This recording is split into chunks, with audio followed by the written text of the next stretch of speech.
This call is now being recorded. Okay, thank you, Jennifer. Okay, hello everybody. This is Frank Bauer, K83HDO in Los Angeles, California, your amateur radio moderator for today. Through the help of amateur radio volunteers and the crew on the International Space Station, we hope to soon establish a ham radio contact with the International Space Station as it flies 200 miles above the Earth over Italy. This is accomplished through ARIS, amateur radio on the International Space Station. As you can see in the room here, that ISS is currently flying over Northern Africa, whizzing along at 17,500 miles an hour. ARIS is an international consortium of ham radio volunteers that develop and operate the amateur radio stations on the International Space Station. Some of the organizations include the AMSAT organization, or the Radio Amateur Satellite Corporation, the American Radio Relay League, these are in the United States, and then all of the space agencies, the Canadian Space Agency in Canada, NASA in the United States, JAXA, which is the Japan Aerospace Exploration Agency, ESA, the European Space Agency, and Roscosmos in Russia. Those, in conjunction with our benefactors, SCAN and CSSSS, are instrumental in making this program a success. Our amateur radio ground station today will be the IK1 SLD station in Italy, run by Claudio Ararati, IK1 SLD. So thanks for helping out, Claudio. Thank you to you, Frank. Okay. Our contact today, as for those in the room can see, is with Shane Kimbrough. His call sign is KE5HOD, who will be operating OR4 ISS on board the ISS. Shane will be talking to the students at the Los Angeles Unified School District, Local School District South, at the Council for State Science Supervisors, or CS Cubed, their annual conference here in Los Angeles, downtown Los Angeles in the United States. So let me ask Claudio to say a few words about his station and anything else to cover. We've got a little less than a minute and a half before the contact. Go ahead, Claudio. Okay, thank you, Frank, for your presentation. Briefly, our Terebridge station is located in Casale Monferrato Airport, northwest of Italy, 100 kilometers from Turin and Milan. When T-minus 30 seconds, I go to call the astronaut Shane Kimbrough aboard the ISS operated today with Oscar Romeo 4 India Sierra Sierra call sign. And as soon as signal will be loud and clear, I will invite the student to start with first question. For the student, please don't forget to say over, because this is a very important thing to coordinate the conversation between us and the astronaut. Now I see the International Space Station approaching to Italy, South Italy. The approach is 1 minute from now. Okay, microphone back to you, Frank. Okay, thank you very much, Claudio. So he said 1 minute. We got a 1 minute countdown here, folks. You can see, maybe you can see the little dot. And for Claudio's benefit, we're going to have Amanda say a couple words, Amanda from CS Cubed, and then we're going to turn it over to the students. So I'm going to ask the students to start lining up here, because things are going to happen real fast. So I want to remind everybody, similar, now that we're at contact time, to remind everybody that this is an experiment. We do not know how this is going to work out until it is over. So as Claudio said, don't forget, everybody, to say over at the end of your comment, your question. The reason for that is that he has to manually switch between transmit and receive. And with that, I'm going to turn it over to Claudio. Okay, Frank, we have acquisition this moment, so I call now. Oscar Romeo 4, India Sierra Sierra. This is India Kilo 1 Sierra Lima Delta, Terebridge ground station, calling for a scheduled ARIS contact. Do you copy? Shane, over. Over for ISS, actually loud and clear, over. Okay, Oscar Romeo 4, India Sierra Sierra, K1 SLD. Good evening, Shane. Your signal is loud and clear. Today in Italy, we produced the Los Angeles Unified School District. Are you ready for the first question? Shane, over. Ready. Okay, go ahead, Caitlin. Thank you, Shane, for taking time to speak with us today. We are at the annual conference of the Council of State Science Supervisors. We're an organization of science education specialists who serve at the state educational agencies across the nation.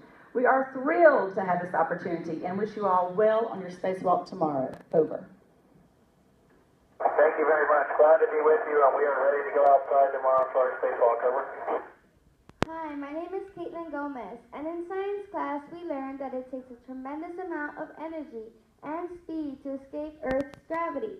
Can you tell us how you felt as you were climbing upward through Earth's atmosphere? Over.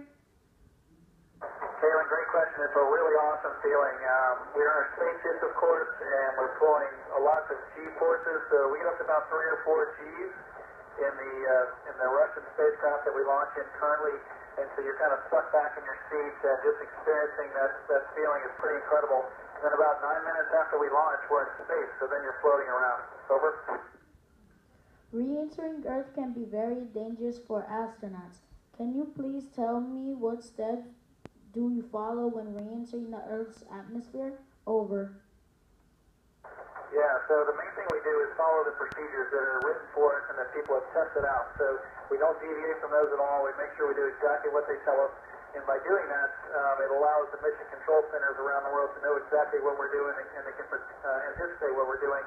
And it also keeps us safe on the trajectory that they want us to come in and re-enter the Earth's atmosphere. The main thing is to have the heat shield pointing towards the atmosphere as you're coming through it. So we got to make sure that happens. Over. Hi, my name is Eric. In Los Angeles, there are many streetlights at night that prevent us from seeing many stars in the sky. But when we went camping in the mountains, we saw more stars. Now that you are in space, can you see even more stars than we see here on Earth? Over. Yeah, very good point. Absolutely, we can, and that's because we don't have any of the pollution, the light pollution that you're talking about, or even the atmosphere to see through like you do when you're on Earth. So we have none of that blocking us, and we can see, about almost 360 of stars, 360 degrees of stars. Over.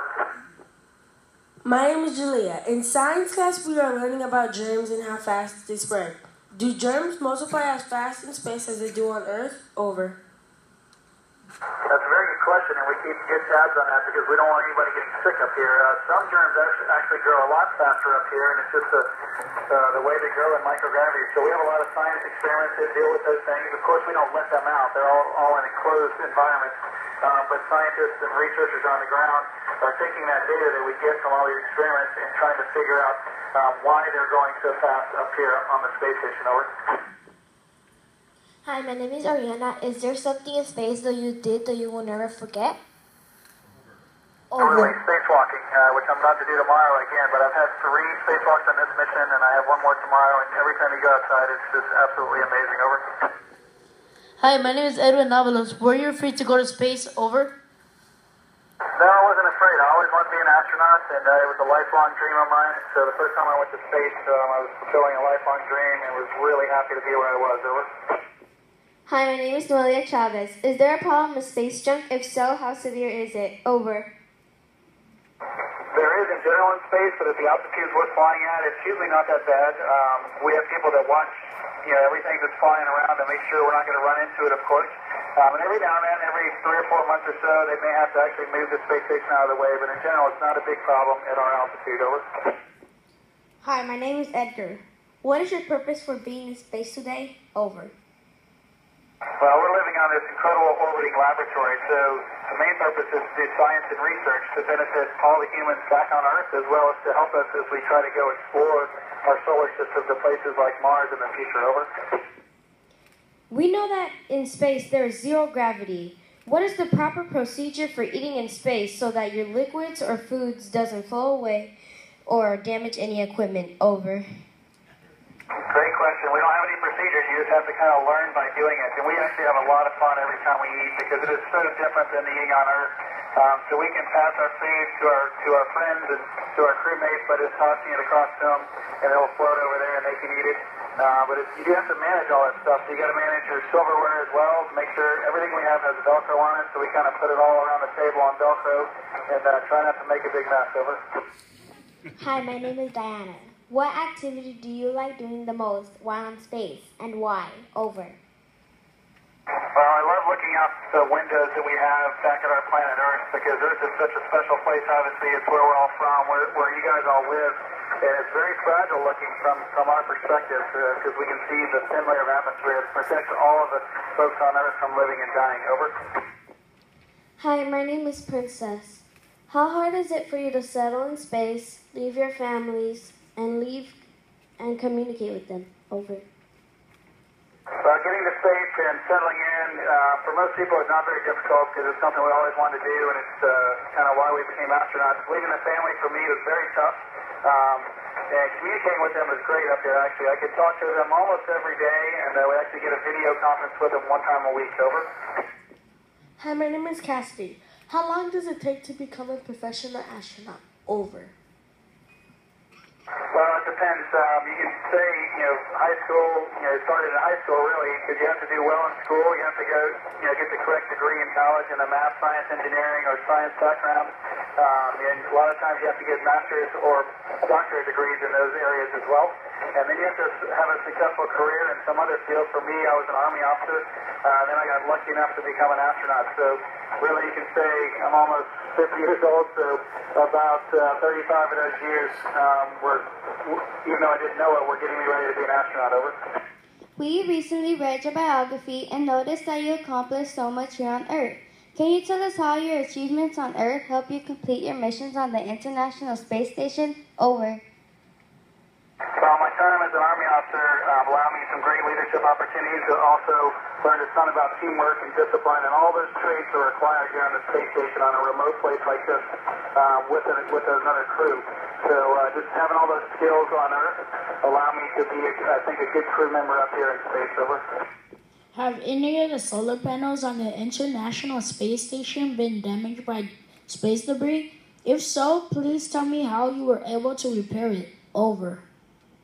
Panels was damaged about 8 or 9 years ago, and actually did a spacewalk to fix it. They actually on the end of the robotic arm because you have to get way out there. So that was a pretty sporty spacewalk, but they did a great job. And since then, I don't think we've had any problems. Over. If you were stuck in space, what are the 5 most important things you wanted to survive? Explain why. Wow, interesting. I'm not sure I've ever had that question. Let me think. So you need air, you need water, you need food, you need communication, and you probably need a rescue spacecraft so you can get back to Earth. Over. I read that you are very athletic. Have you found any new health problems besides the weakening of muscles while living on the International Space Station? Over. No, I haven't actually. We have some incredible workout equipment up here with actually a treadmill and a stationary bike and a workout machine that actually allows our muscles to stay just as strong as they were on Earth, and it also prevents our bones from deteriorating, which they would if we didn't have those machines up here. Over. What was the most important, amazing, beautiful thing in space you ever saw? Over. Well, that's a tough question because every time you look out the window, you see something different. This morning, as a matter of fact, I was looking outside with Peggy Whitson, one of my crewmates, and we saw a beautiful aurora called the Northern Lights as well up over Alaska and Canada. All these green flowing colors with some reds and blues mixed in there. Just absolutely spectacular. Over. 1 minute to lost. Have you seen anything in space that scared you or confused you? Over. I don't think so. There's always things that you don't expect or that maybe you weren't trained for, but we kind of deal with those as a crew and make sure everybody's on the same page. And if anybody has any concerns, we talk them through, and the mission control teams on the ground make sure that we're going to be safe as well. Over. Which planet other than Earth do you see most often as you are orbiting in the International Space Station? Do you have a favorite planet? Why is it your favorite? Over. Well, I don't really have a favorite, obviously, besides Earth. I do like them all, and I don't see them very often because I'm not specifically looking for them, because the stars up here are so brilliant and bright. It looks like a bunch of planets. When you're on Earth, you can see the planets because they're much brighter. But up here, to me, they seem to kind of blend together, so I don't target any specific planet. Over. What is the longest time you have been in space? Over. This is my longest trip. I've been up here. Starting to lose it. Okay, so now would be a good time for everybody to say thank you to Shane Kimbrough. Thank